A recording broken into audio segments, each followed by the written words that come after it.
What's going on, everybody? Welcome in. Fantasy Alarm live stream. I'm Howard Bender. With me here, of course, Craig Mish. Lots of baseball to talk about here. Lots of strategy to talk about. Like, we could sit here and we can break down players till the cows come home, Mish, but let's face it, strategy is a huge, huge part of fantasy baseball, and I think that people just think that they can scout away and just pick players who they like without really doing any, real hardcore looking in there, and I think that that's a huge problem for people.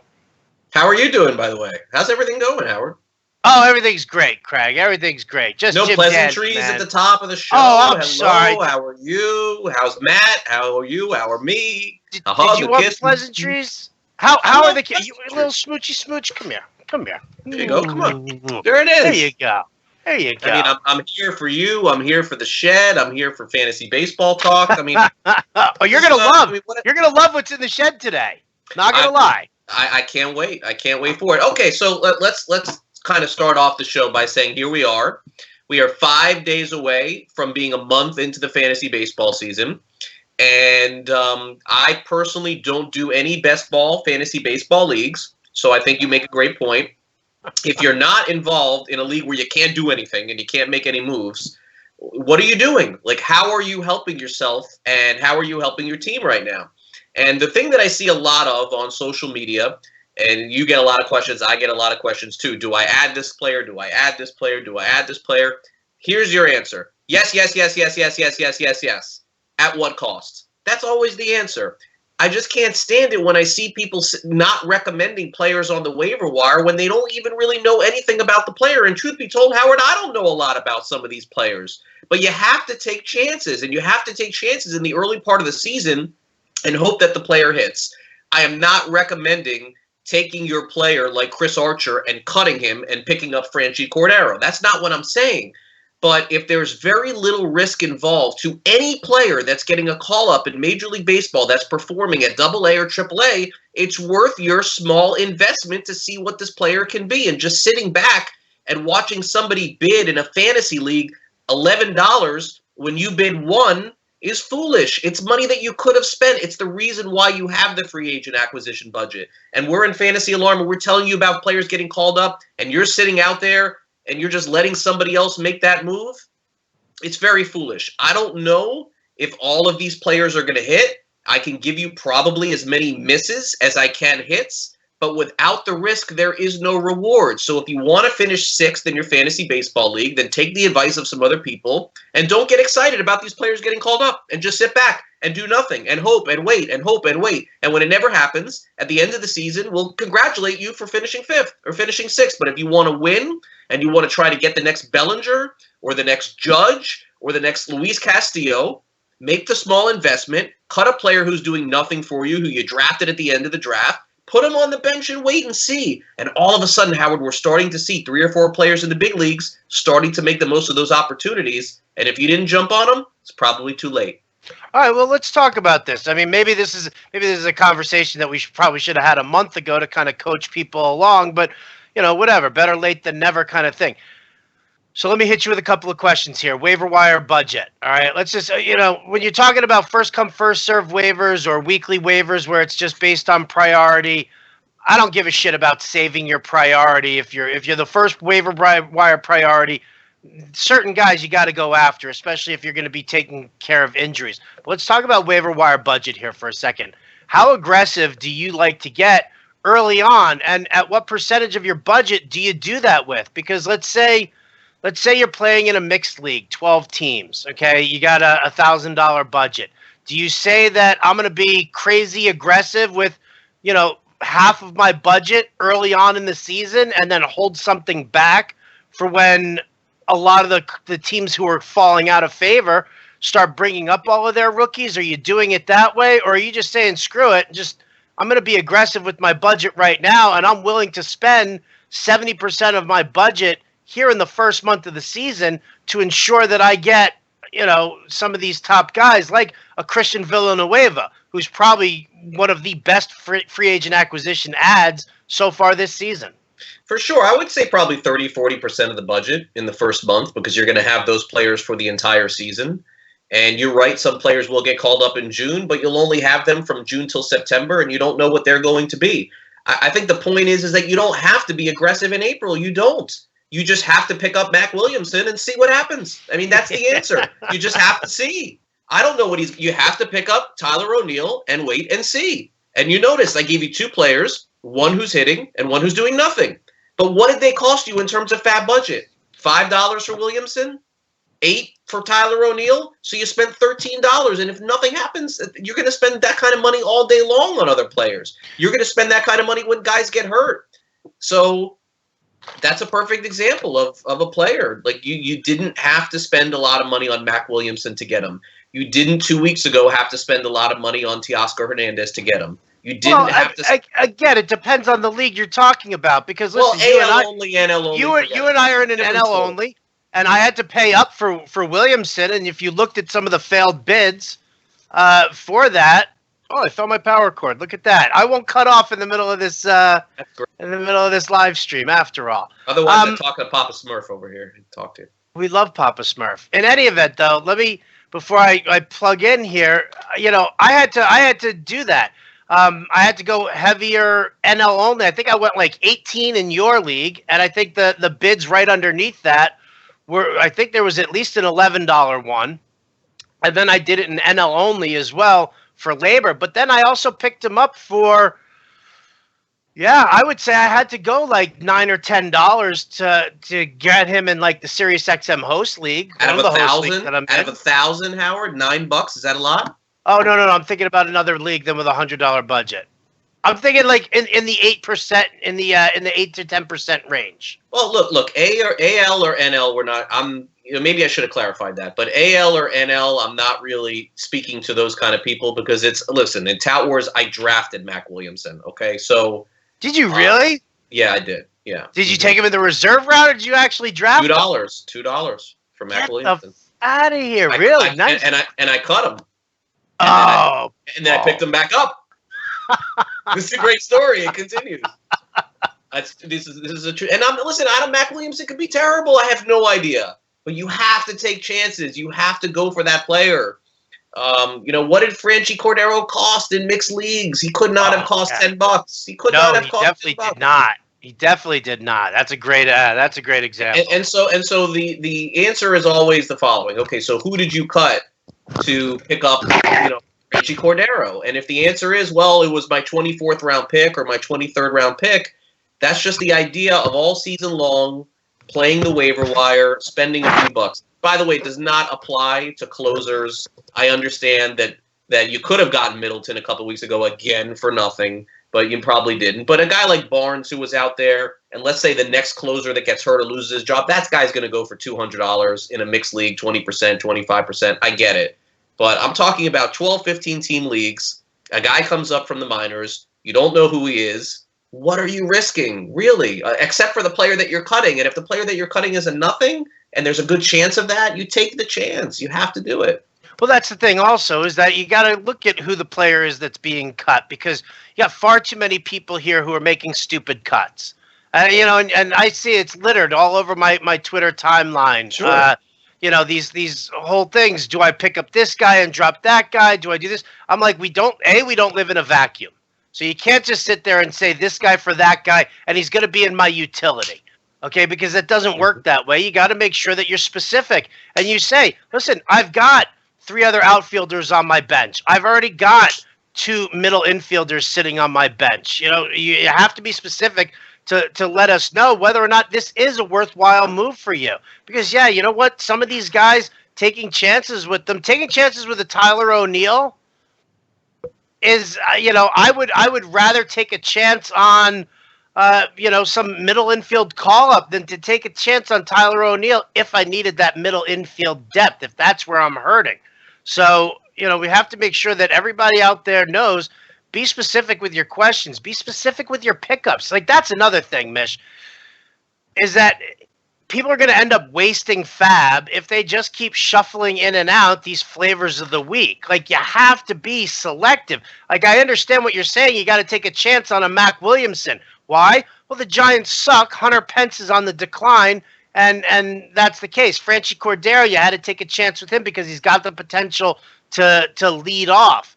But when you're talking about guys like Jordan, not Yarlin Garcia, you mentioned. Yeah, see, I don't agree. I think you take a chance on them all for small money, and you see what happens. And it's and in the end, you're spending 5 here, 8 here, 6 here, 5. I think you do it. I do. But at the expense of who? But at the expense of who? At the expense of that same player if he fails, or somebody else. Like I picked up Tyler Austin. Who'd you drop for him? Kyle Tucker. Okay, so Kyle Tucker, that's a prospect coming up. But at what level player are you looking at that you say that who I drafted? I this week I added Williamson. I cut Barnes. I spent $150. Gone. Really, you cut Jacob Barnes? Cut him. Why? Not getting him up. No, he's getting some of that work. I mean, I know that Josh Hader's going to do it, but and Knebel eventually be back. It was wasted money. But that's a bad example of somebody that I would cut. But I look at if you have Markakis in your league, goodbye. Oh yeah, okay, yes, 100%. Fucking sorry, I hate Markakis. No, it's like you just have to. And I still have in terms of fab, I still have over $600 left. If that becomes available, I'll get that guy. I mean, it is working it ahead of time. But you're right. Single league only, mono leagues, AL only, it's a completely different ball game because the second that guy gets called up and the pulse begins, you're going to have to bid money on the guy. But I'm talking about for most of the listeners and viewers who are playing in the 12 standard 15-team leagues, I think you continually do throw small money. And again, I'll name the failures, McMahon, Barreto, Jairo Munoz. Like I can, but what is it really costing in the end? If you keep spending the $5 and you keep doing this, and eventually the 10th guy hits, and you spend $5 on each guy, you spend $50 for a guy you have the whole year. It was worth it. It was worth the try. Yeah. Okay. I mean, listen, I'm all for it. I'm all for it if you've got the space to do it. I worry that we're sitting here and we're not through April yet, and we have way too many people still panicking over players who and they end up like turning around and cutting them. And it's insane. I'll say it like this. If you drafted somebody in the last 5 picks of your draft every year and you went back the last 10 years of drafts, Howard, and said, how many of those picks do I still have on my team at the end of the season? What would the percentage be of guys? 10%, 5%? Okay, yeah, almost pretty none. low. So when you're looking at your own draft, use that as the barometer. Look at the last few guys who you took in the draft. And you can also look, by the way, on most of these sites at the percentages owned of these players. If you see there's a player that's owned 2 or 3%, odds are no one's going to pick them up. You can pick them right back up. And by the way, if you cut them and somebody else picks them up and they do a good job for them, well, so be it. You took your chance. But I'm not going to sit here and hang on to Hunter Renfroe when Franchy Cordero is coming up and hitting all these home runs. Renfroe's gone for me. And look, Cordero may be bad and Williamson may not work out, but I'm still willing to keep rolling the dice because every year there is someone that's going to come up and that's going to help you win a fantasy league. Last year, there were 3 players offensively that did. Aaron Judge, Cody Bellinger, and Paul DeYoung. All 3 of those players were, and Tommy Pham, free agent acquisitions that were ranked in the top 10 of a lot of leagues. Okay, yeah, but DeYoung and Pham kind of came from out of nowhere, really, both of them. Like Aaron Judge and Cordero's not out of nowhere? Teoscar Hernandez isn't out of nowhere? I mean, just because no. Listen, Teoscar Hernandez got a lot of buzz this spring, and a lot of people were waiting for him to be called up. So, he's not from out of nowhere. Cody Bellinger wasn't from out of nowhere last year. I mean, they were not drafted. They were not drafted in a lot of leagues. Undrafted. No, I'm not saying that they were drafted, but I'm saying that they were potential call-ups with good with good track records in the minors as far as potential options of where we wanted to go. Like Cody Bellinger had a history. We looked at Cody Bellinger, and he was a highly rated prospect. So he did. But a lot of the players we're talking about were unowned players in fantasy that you had to use the waiver wire for. Teoscar Hernandez is there. Cordero is there. Williamson is there. Pitching wise, let's see: Tyler Mahle, Lucchesi, Keenan Middleton. These are all players that were undrafted in 80 to 90% of 12, 15-team leagues that you're having to use your waiver wire budget for. Did I draft Franchy Cordero? Yes. Did I draft Teoscar Hernandez? Yes, but again, most people did not. And again, did I draft Jairo Munoz? Yes. So again, I missed on some too, and I missed on a lot last year. But if I keep rolling the dice, eventually it's going to land on 7. Listen, and I get that. I guess my problem, not my problem, my issue is that I feel like I have to be so overly specific to people because I think that people just haphazardly knee-jerk reactions, whatever the case may be. It's a fair assessment. Are doing crazy things, and maybe that's just because my Twitter timeline gets littered with questions where I'm just like, I'm literally just I have to take a step back and be like, really? Like, how long, you say you've been playing fantasy baseball for years and you're talking about cutting this player or that player, where you don't understand, what's going on with this person, that person. If you've been playing for years, I expect you to have done at least a lick of research. Go to Fangraphs and go look at the player page. Go look at the breakdown of the numbers there. Come to a Fantasy Alarm. Look at all the splits that you see, because that to me is the problem that inherently lies. That I look at. There are people like you and me who are in this industry. Yeah, there are people who perpetually listen to Sirius XM and they know those ins and outs. There are so many people out there though who don't. And for me, it gets a little worrisome. It really does. I think for me, a lot of the questions that I get, Howard, it's not a matter of intelligence, because I think everybody who plays fantasy baseball has some of it because it's a difficult game to play. But most of the questions that I've gotten so far when I've said these about players is, should I cut this guy for him? Thankfully, that's been it. And I would say out of every 100 questions, I do get 1 or 2 that is a, come on, what are you doing?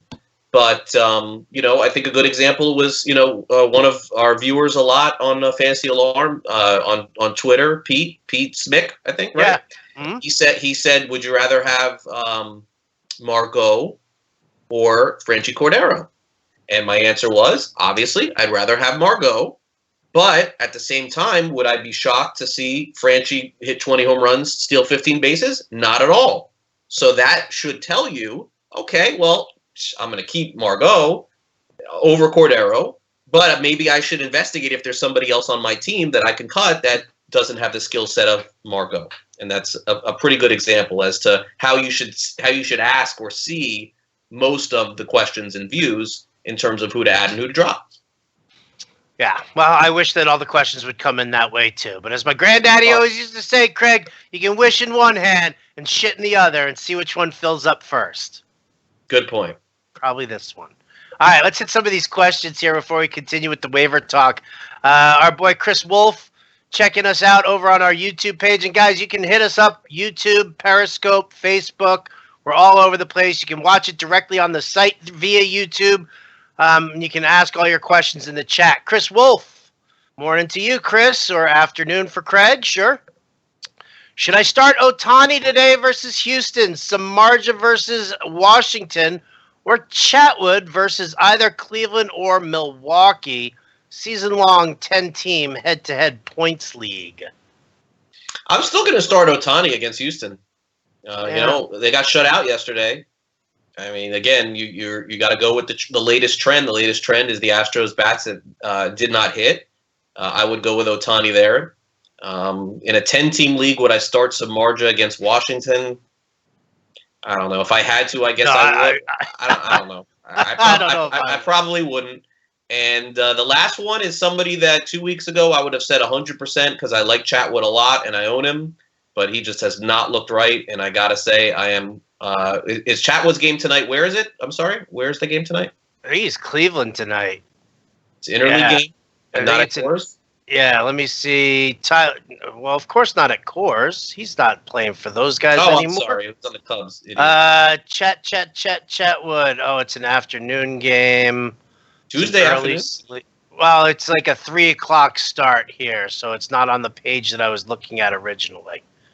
I believe it's Cleveland. It's either Cleveland or Milwaukee, one or the other. Not good either way. Either way, Chatwood's on my bench right now. Not a 10-team league, no. Not a 10-team league. Yeah, he's on the Cubs, obviously, not the Rockies. I feel like he should be on the Rockies, though. He's walking everybody. 7 walks last time? That was Yes, and you let me know too. It was like I did. I texted the you. biggest kick in the balls text. I have him too. I'm getting tired of looking at the guy. I mean, I am. yesterday was my worst pitching performance of the season. Yesterday in fantasy, I had Odorizzi, and I picked up Chad Bettis because I made a trade. I traded Luke Weaver for Nick Castellanos, and I needed to pick up another starter. And so I picked up Bettis. He had a good start against San Diego last night. Yeah, good. It didn't go so well. Yeah. Not in course. You know what? Speaking of some of these guys here, so Chris says Blake Snell is available on his waiver wire. Could he drop either? Here you go. I'm going to look at his pitchers here. Odorizzi, Teheran, Chatwood, Samardzija. Those look like the three guys, the four guys who he could drop in order to pick up Blake Snell. Because I say he got to pick up Blake Snell the way this kid's throwing. He is. Do you want any part of Odorizzi anymore? No. I never wanted a part of Odorizzi. I just think that the hype of him going to Minnesota just way above board. I mean, his ERA is now above 4, I think, for the season. I mean, I'll have him because he will strike out almost a batter an inning, and I'll probably hang on to him in the right matchup. But if I had to, no issue with cutting Odorizzi for Blake Snell. It's just not happening, man. The guy is who he is. 180 innings, 180 hits, an ERA of 4, a WHIP of 1.3, 160 strikeouts in the 180 innings, and it's a 4 on your team or a 5 on your team, and Snell has a chance to be better than that. Yeah, I remember when I was covering for the Royals for RotoWire years ago when I was working for them, and Odorizzi was in the system for the Royals.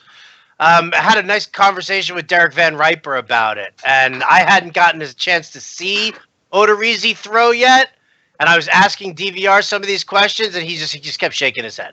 Don't do it. Guy's nothing more than a 4th starter on any team, and it's not going to happen for him, and he was right. So yeah, I'm with you on that one. And that was a mistake that I made too yesterday because had I.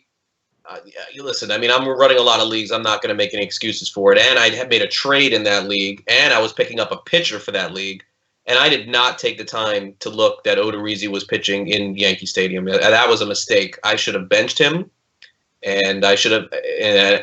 Listen, sometimes, as good as we may think we are, the second that game started, before the game started, and I saw David Wells throwing out the first pitch because it was the anniversary of his perfect game.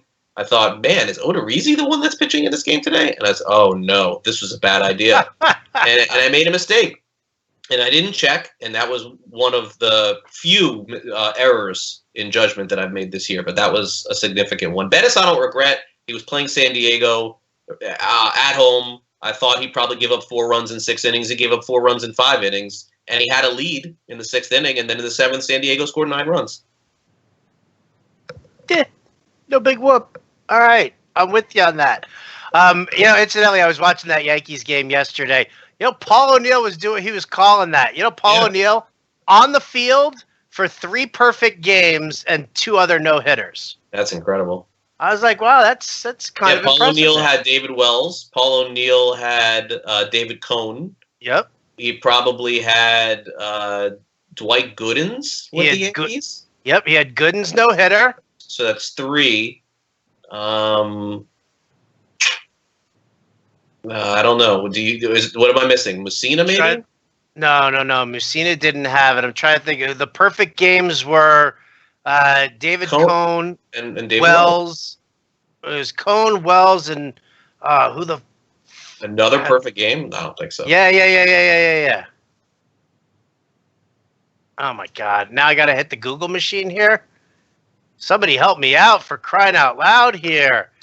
Yankees perfect games. I know the other no-hitter. So I don't want to give that away just yet. I don't remember the Yankees having a 3rd perfect game.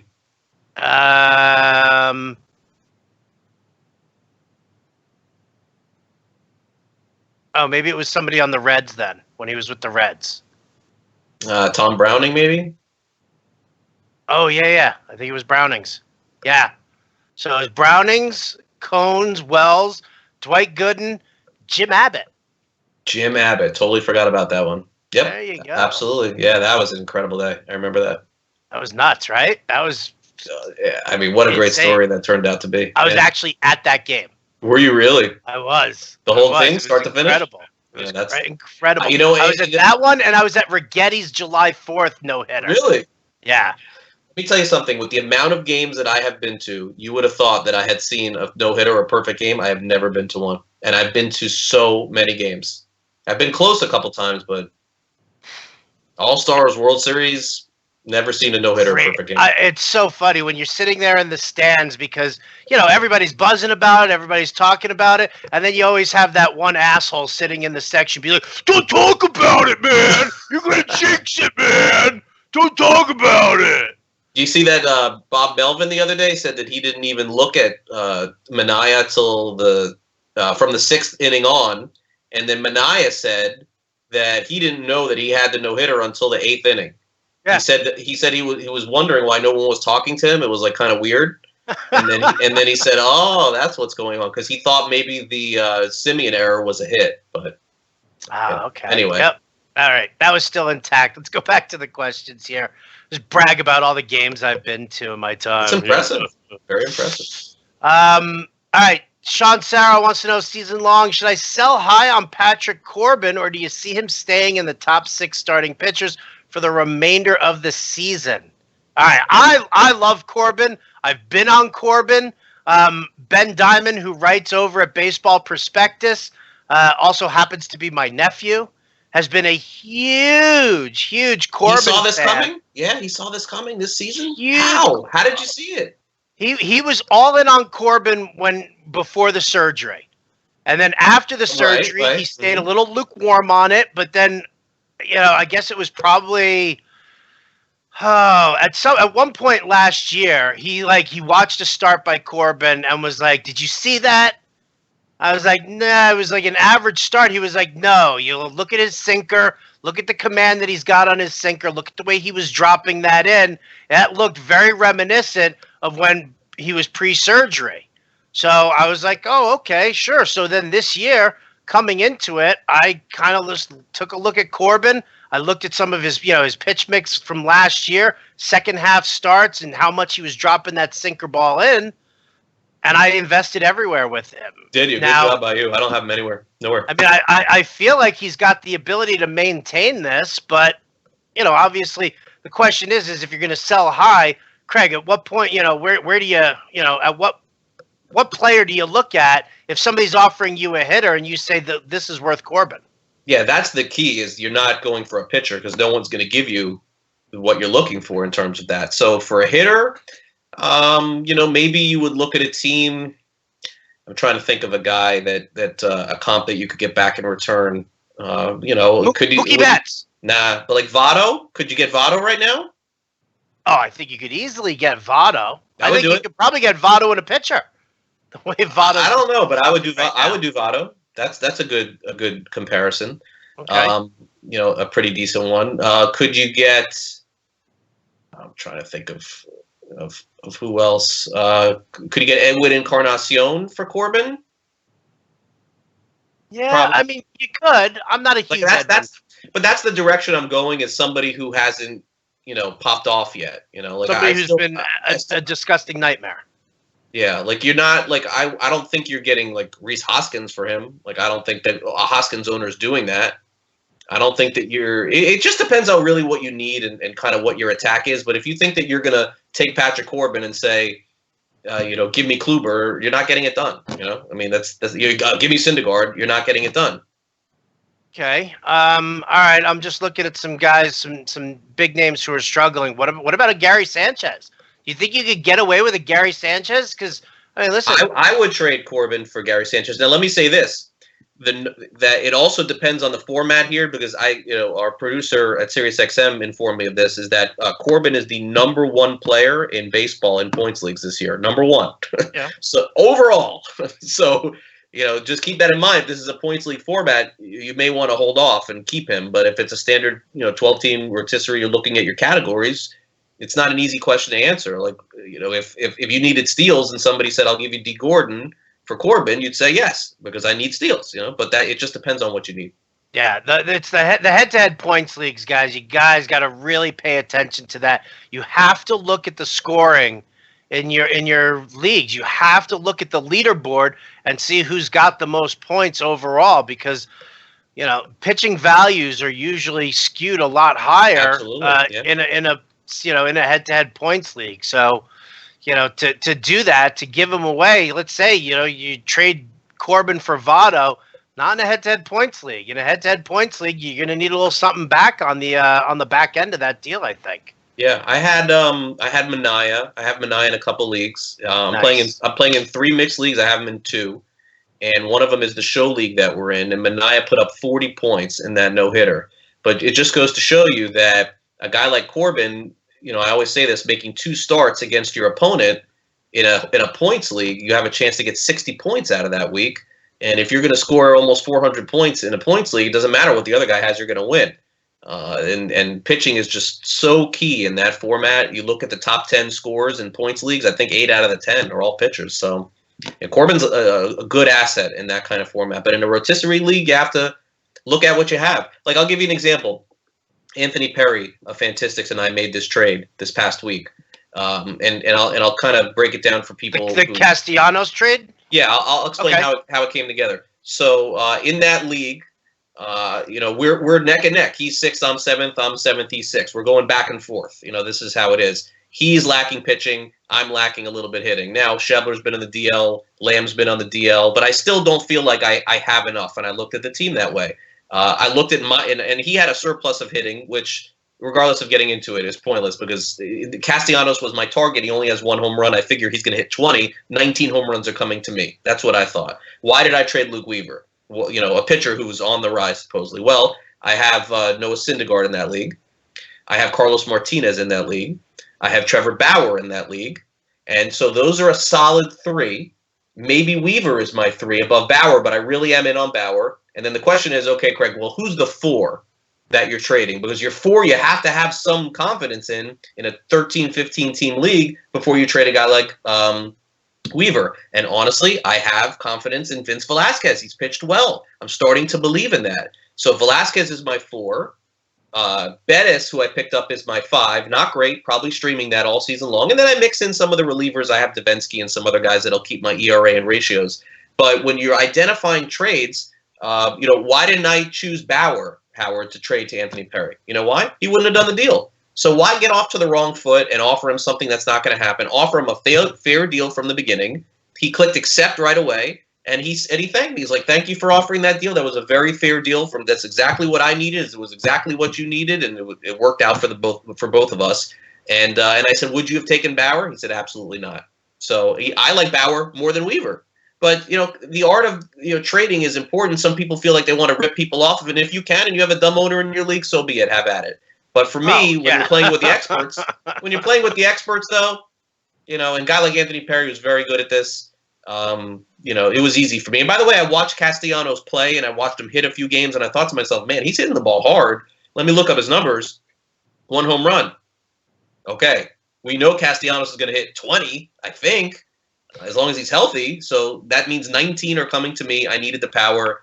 I'm not low on Weaver at all. It's just I have a surplus of pitching. And if you have a surplus of pitching in your league, like Corbin, you may be able to get more back than you think.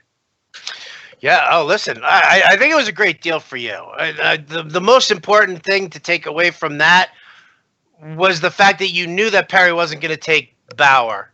No. And you offered him a guy that you knew he was going to take. Like, that's, again, yeah, you said it best right there. Everybody sits there and tries to win a trade, try to rip people off. And you know what? Even in the experts leagues, we sit here and we deal with, like, jackasses in the experts leagues who are just, they'll throw out a bunch of names. They'll try and give you that pile of junk trade where they're giving you quantity instead of quality and think that you're going to jump all over that. And, I can't stand that. I mean, it makes me nuts. The goal behind a trade is to improve your team. If it improves your team, and so be it. Who gives a shit if it improves the other guy's team as well? That's how you get that trade done. He's looking to improve his team. You're looking to improve your team. And too many people just sit there and try to get away with it. So I like that. I think that's a great example to set for a ton of people. No question Yeah, about it. and I'm that's the one league probably that of all the league I'm really, knock on wood, having a great year and doing very well. But in that host league, I think you're ahead of me actually. That's the one league where I looked at it and I didn't say where am I at now. I said where will I be at in 2 weeks if this continues. Right. I may be continuing to fall. Can I wait for Jake Lamb to come back?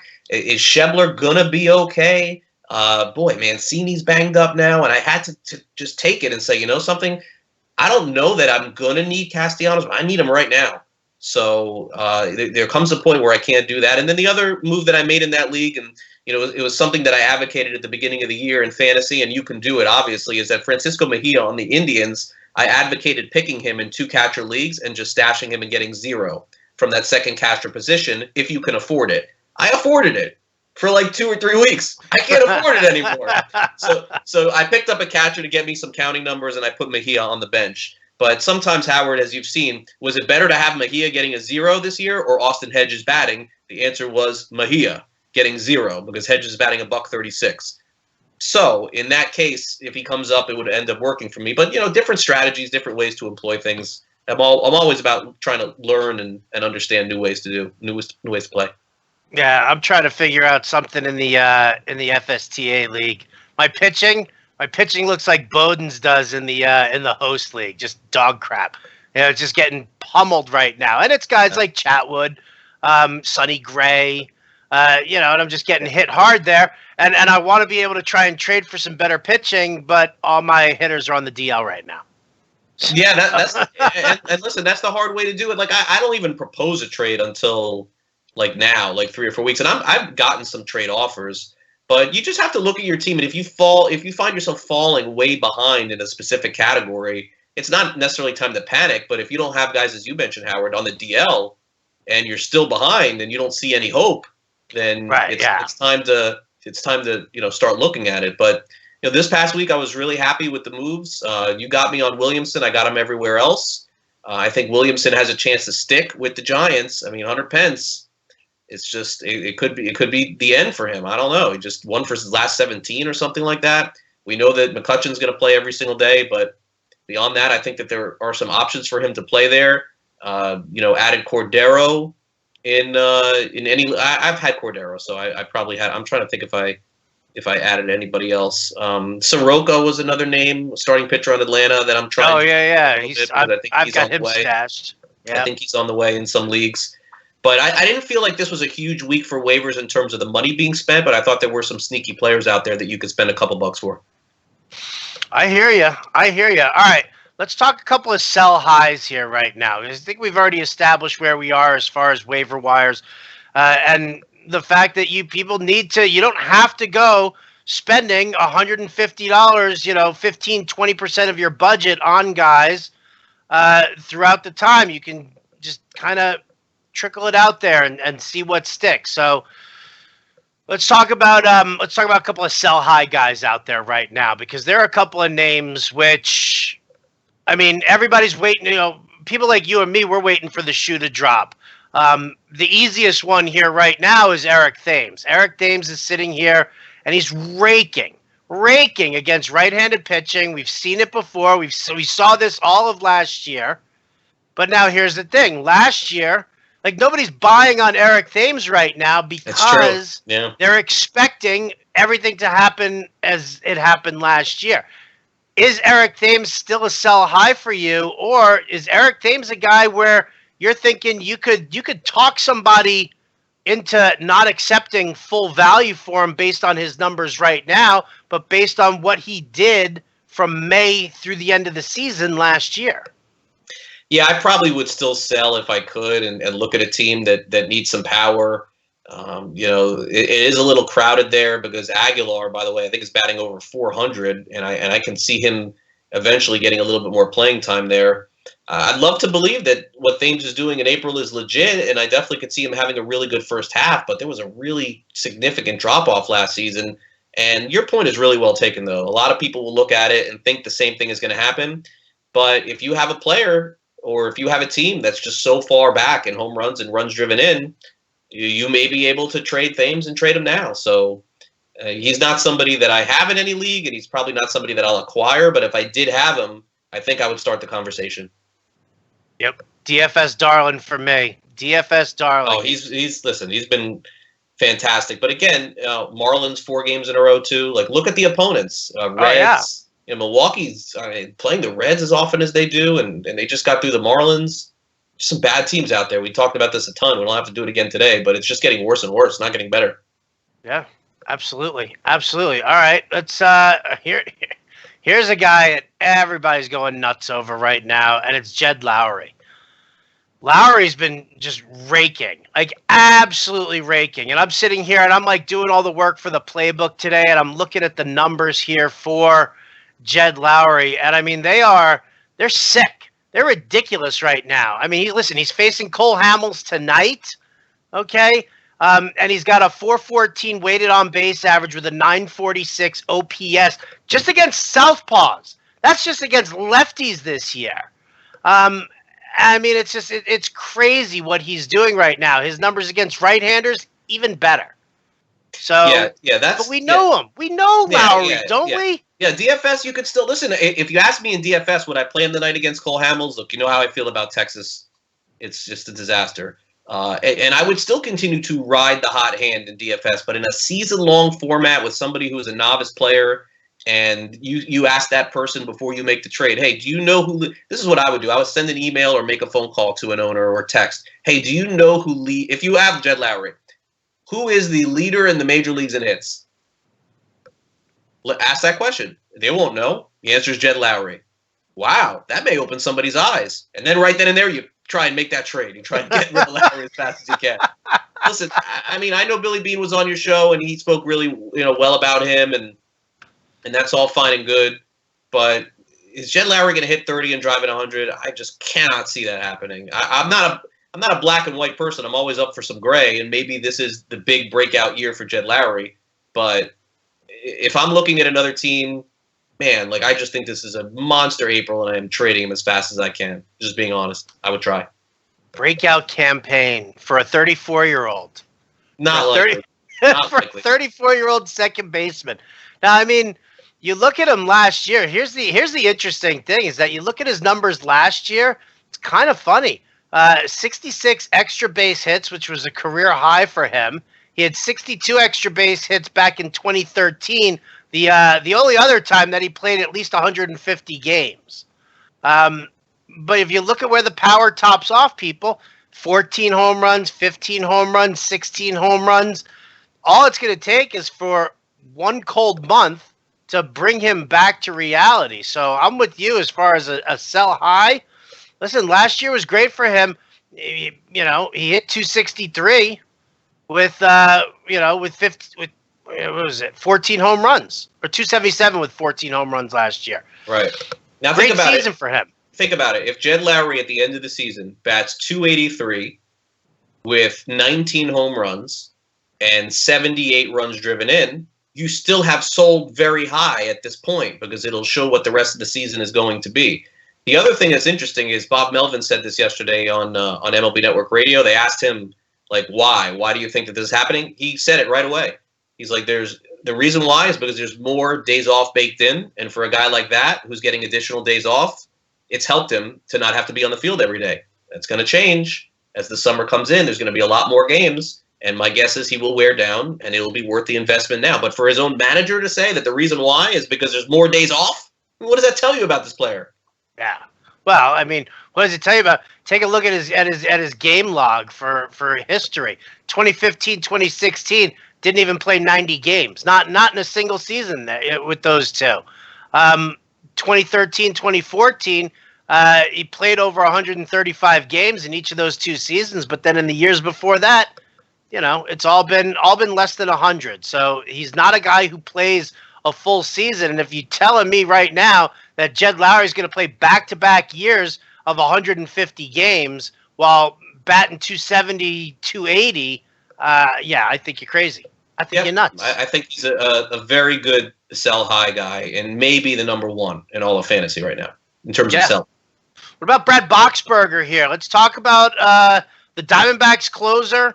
Yeah, we saw Archie Bradley grab a save the other day, but I think it's just because Boxberger was he's gotten the work recently, needed the day off. So do you look at a guy like Boxberger, knowing that Hirano's there in the bullpen, Bradley's there in the bullpen, that Boxberger's potentially a sell-high candidate?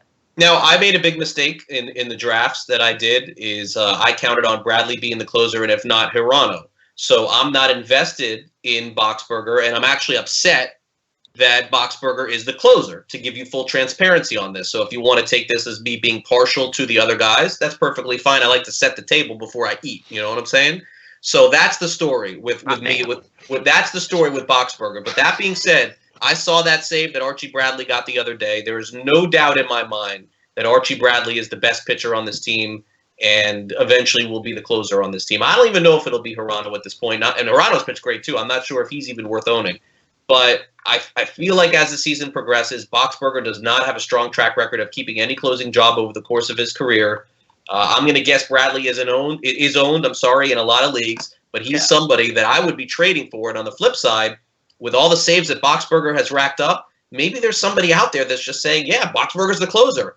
I mean, I probably would name 15 closers ahead of Boxberger that I'd rather have, maybe even 20. I just think this is a hot start for him, and he's the kind of guy to me that if he blows a save or two, they may pull a quick hook on him. So, yes, I'm invested in Bradley, and I'm willing it to happen, and I want it to happen, but at the same time, you have to be careful of looking at the numbers. Like Familia leads the National League in saves. You think he's the number one closer? No, you may be able to pawn him on somebody else. I think Boxberger's kind of in that category. I mean, honestly, the number one closer, the number 15 closer, I don't even think there's much of a difference. Maybe Osuna is the number one guy this year. He's looked as good as anybody. But somebody's clicking that save button and they see Boxberger with 5 or 6 or whatever he has, I would try to get out from under that. Yeah, I gotcha. Oh, sorry, I missed this question here. At Fantasy Nut 2017, was O'Neill on the team when Abbott was there? Yes. Jim Abbott's no-hitter was in 1993. Jim Bowden traded Paul O'Neill to the Yankees for Roberto Kelly in 92, I believe it was, right after the Reds won the World Series in 91. So big thanks, Jim Bowden. And he's always said, he's been candid about that, saying that was the one bad deal that, the one. Oh, yeah. Oh, absolutely. He and I were talking about it because he was giving my wife shit about being a Giants fan. Obviously being a Cowboys fan for Jim during the football season. My wife came back with, just tell Jim I said thanks for Paul O'Neill. Good comeback. Right? Like, kudos to my wife for that one there. So I was like, oh, yeah, I could definitely do that. And I did. And you just, it was on the phone. We were connected. And so I couldn't see him. But you know what? I knew it was just he was dejected once he heard that. He was that was a big one. That's the one. But anyway, that's those are my 3 kind of guys that I was looking at as sell highs today. Oh, are you back to the sell highs here? Okay, fine. I'm done with it though. I do have a question for you now. Well, wait. I want to ask you about one player here because you wrote about him at the bottom of the email. All right, and it's somebody to trade away, and you're saying get rid of Justin Bour. Yes. Let's talk about Justin Bour here for a minute. Talk to me here before we tell you what's in the shed. Okay, so on Sunday against the Brewers, Bour made a error at first base. Ball hit right to him. Should have gotten out. Run scored. And then the following inning, he came up, actually drove in a run for the Marlins to make it a 1-run game with 1 out. Then it was 2 outs in the inning. And then a fly ball goes to left field. No, I'm sorry. 1 out in the inning. Let me go back. 1 out in the inning. Bour's on first base. They're down a run. Ball goes to the left fielder, catches the ball. Justin Bour runs all the way home. Fly ball left field. They tag him out, inning over. He forgot how many outs there were. He got benched yesterday. They didn't say there was a reason in particular for the benching. Don Mattingly said it was for defensive purposes. That's a bad sign, by the way, to hear that already. And from what I understand also in terms of reality is that he still may have some foot issues going on there. So if you own Justin Bour and you're in a fantasy league and, I know him, good guy, hope things work out for him. Hope he ends up playing 150 games. He's had lower leg injuries the last 2 years. what are you going to get in fantasy for Justin Bour? Maybe you're staring at Yonder Alonso. Maybe you're staring at Logan Morrison. I would do those deals. I would get out from under that if I could. I'm not sure how he's going to hold up for the entire season. So that's just taking you inside a little bit. Maybe I'll be wrong. He ends up hitting 40 home runs. But just from kind of the things that I'm hearing is not great stuff. And again, last 2 years, he's missed time with the same sort of stuff. So beware of that. And if he's getting a day off, Howard, against Walker Buehler, a rookie, a right-handed pitcher, and not in the Marlins lineup on a Monday, I mean, either he was benched or something's up. So just keep an eye on that. I gotcha. All right, you said you had a question for me now. Yeah, I do have a question for you. Speaking of it, Dodgers-Marlins, okay? Now, I play some DFS, obviously not as much as you. I look at the playbook to see who's what. But from a historical perspective, Howard, and listen, maybe on Twitter we'll answer this question in the next 24 hours. But in my estimation, and of all the years playing DFS, how could there ever be a higher priced player than Kershaw against the Marlins tomorrow night? How could there ever be? I don't know what the price is going to be. I mean, you'd have to tell me if there was someone that ever was 16,000 or something like that on DK or FanDuel. But I anticipate the Dodgers being the biggest Vegas favorite of the year, maybe close to 400, 380, 390. Trevor Richards is starting for the Marlins tomorrow. His ERA is 6. The Marlins have lost 5 in a row or 4 in a row. 5 in a row. I don't know. I think that we may be dealing with a historical price tomorrow on all the daily sites. I'm just curious about that. I don't know if it's true or not. I haven't seen the pricing yet for tomorrow, but I can't imagine that it wouldn't be. I mean, if you look at the Marlins numbers against left-handed pitching, not very good. Obviously, yeah, and Kershaw at home. Not the worst, but Kershaw at home against a team that's striking out more than 20% of the time against left-handed pitching. Yeah, I mean it's going to be insane. The problem is that how do you use Kershaw like that? Like, I mean, you have to go with Kershaw. You could it's probably easier to get away with him on FanDuel than it is on DraftKings, because on FanDuel the pricing for pitchers, not the pricing, the point totals for pitchers gets ridiculous. Like, this is a 60+ point game for Clayton Kershaw. It really is. I mean, let's just say he goes 7 1/3, strikes out 10 or 11 batters, doesn't give up a run, minimal hits. You're looking at potentially a 60-point game for Clayton Kershaw there. You're going to have to dig like super deep for a lot of minimum price bats in order to make that happen, but you can get away with that on FanDuel. On DraftKings, on the other hand, the pitching points don't come as plentiful. You're looking for roughly 20 points for each one of your starters, but it's tough to fill that. It really is, especially if there's a core slate too. Let me ask you something. In thinking about it, and again, in the last few minutes of the show, would there be a better matchup in all of baseball in daily fantasy than Kershaw being at home against the Marlins? And I'm talking about like the whole season. Like, how could there be? I'm trying to think about it. Like Scherzer against Tampa at home, maybe. I'm trying to find that. How? Like Kendall Graveman of Oakland at Sale. I don't know how it will get better than that. Now I could be completely wrong. Marlins could win, but. Marlins could win, but you know what? I mean, listen, when Scherzer faces the Marlins, you're probably going to be looking at an equally high price. Okay, yeah. Oh, I mean, come on. The Marlins actually are worse against right-handed pitching than they are against lefties. And it may be. I just looked at this one and thought, oh my gosh, they've lost 1 billion games in a row. Yeah. It's Kershaw. He's been the best home pitcher in baseball in the last decade. The opponent is an ERA with a guy of 6.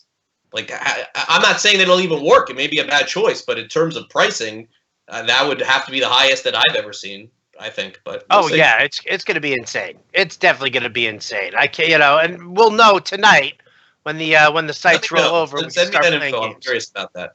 I will. All right. Well, we're wrapping up the show here, guys.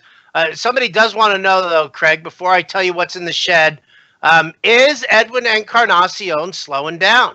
No, he's not. Same thing happened last year. Same exact thing. And then the summer gets hot. Edwin Encarnacion gets hot. Played in a dome in Toronto all those years. No effect with the weather. It's different. He's playing in Cleveland.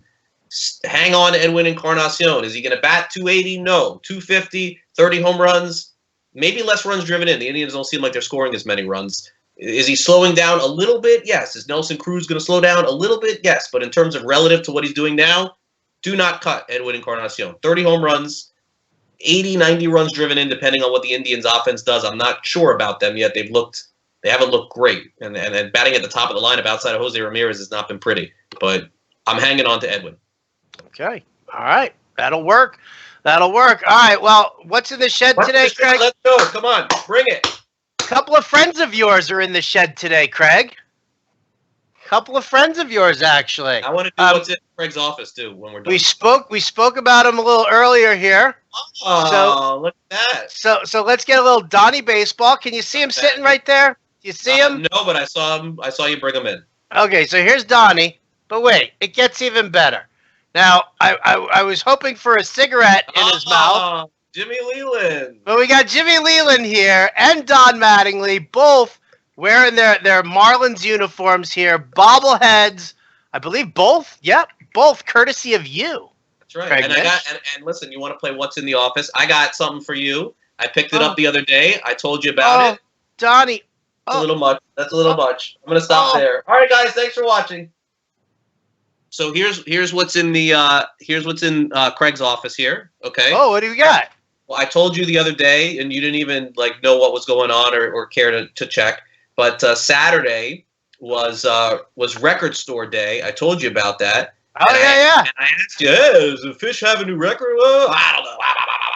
That was your answer. So I went to the record store. It's very hard to find. If you go online, it's very expensive. But I did pick this up for you. I'm gonna mail it. You'll have to. It's the vinyl record. Billy Breeze, baby. Just for you. I picked it up for you, and I will mail it to you. Congratulations. I picked it up. It was very, very exclusive, very hard to get, but I got up early on record store day, picked up one copy for you there, buddy. Just keep it sealed, and one day it'll be worth who knows what. We'll see. Nice. Look at that. You're all sorts of presents here. I might have to return the favor somehow. What can I send Craig Mish? Oh, I think I know. A nap. I forgot to do it. What? Nap? A nap? Oh, dude, if I could gift everybody like an extra 2 hours in their day just for nap time, I totally would do it. Yeah. Well, you have the whole year to think about it before the end of the season if you want to. But yeah, I always say to support your local record stores. For those of you who have vinyl, or if you don't, vinyl's made a big comeback over the last few years. I'm not going to sit here and pretend that vinyl's ever going to be bigger than just buying your music online now, because it's not. But it is a cool thing, and there are stores that are still open, and it's very easy to go buy a record player like I have and all that. And so picked up a couple. That was the big one for me. Nice. I almost feel bad. You should be listening to that yourself, Craig. No. That was I'm not a huge Fish fan like you are. Yeah, but that's actually a good album for you, though. Like, you could listen to Character Zero and Taste. Those are some good tunes for people who are non-Fish fans. Free, yeah. Look, that whole thing right there, that whole album. Yeah, and it's actually serial numbered here, right there. Ooh. Yep. Nice, jackpot. All right. No, I'll mail it to you. Well, you're a real mensch, and I love you for it, and my bobbleheads love you for that as well. And yeah. Good luck. Good luck, everybody in DFS today. Hope you guys subscribe to the playbook and make a lot of money. I know Thursday night will be a big night for Fantasy Alarm with the draft. If you follow me on Twitter at Craig Mish, I can't make any promises, but I'm going to try to break who the Dolphins are going to pick at the very least when they're on the clock and everyone's waiting those 15 minutes. And I'm going to try and scoop that pick. And then if need be, we'll do some fantasy football discussion. And I hope everybody makes some money tonight in DFS. Yeah, win money in DFS. Definitely look for me and Craig on Thursday night. Brandon Marianne Lee's going to be repping Fantasy Alarm at the draft. So she's going to be on the red carpet. So maybe when she's on the red carpet, Craig, you and I will we'll schmooze a little, talk about which players we think the Cleveland Browns are going to botch their draft with this year. Oh, yeah. I hope they get it right one of these years, man. Those poor fans over there. Oof. No, they won't. They won't. In any event, thanks for tuning into the Fantasy Alarm live stream. For Craig Mish, I'm Howard Bender. Thank you so much for tuning in. We'll catch you again on Thursday. Bye-bye.